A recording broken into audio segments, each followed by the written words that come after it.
بات کو ختم کرتا ہوں کہ حضور اقدس صلی اللہ علیہ وسلم کو کفار مکہ نے جب پریشان حد سے زیادہ کر لیا، مشرکین مکہ نے کو تکلیف دینے میں کوئی کسر نہیں چھوڑی، تو اللہ تبارک تعالیٰ نے حکم دے دیا کہ اے رسول، اب آپ مکے سے مدینے کی طرف ہجرت کر کے چلے جائیں۔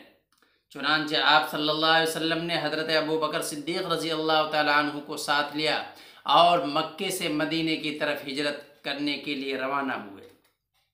مکے سے نکل کر آپ نے غار حرا میں 3 دن قیام فرمایا۔ کفار مکہ آپ کو تلاش کرتے رہے، کفار و مشرکین آپ کو ڈھونڈتے رہے، یہاں تک کہ آپ کو تلاش کرتے کرتے اس غار تک پہنچ گئے جہاں آپ صلی اللہ علیہ وسلم نے قیام فرمایا تھا۔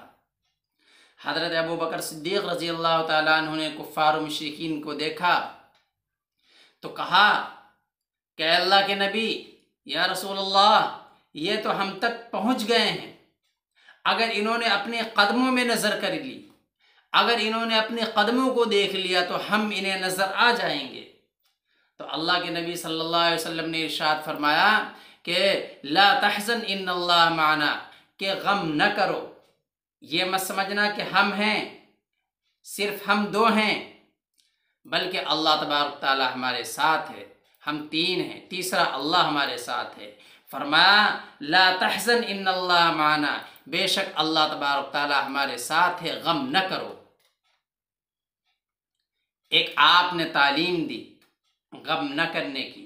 آج ہم نے اپنے دلوں کے اندر غم کو بسایا ہوا ہے، غم کو اپنے دلوں کے اندر جگہ دی ہوئی ہے، حالانکہ آپ اس کا تجربہ بارہا کر چکے ہیں۔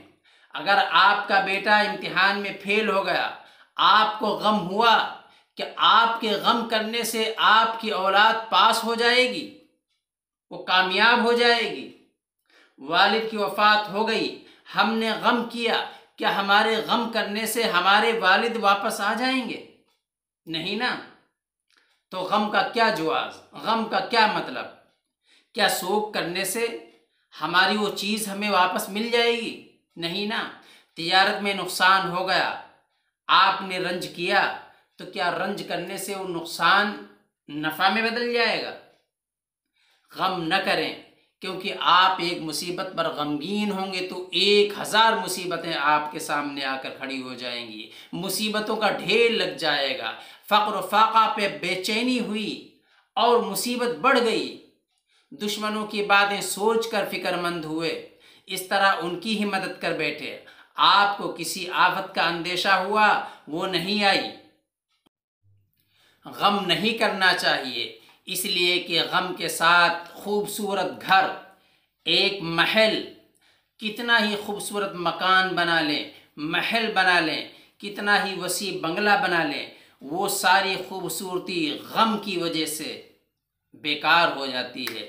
آپ کا عالیشان مکان، خوبصورت بیوی، نیک اولاد، مال و دولت، جاہ و منصب، یہ سب چیزیں بیکار ہیں اگر آپ کے دل کے اندر غم ہے، آپ غموں سے گھرے ہوئے ہیں، یہ ساری چیزیں بیکار ہیں۔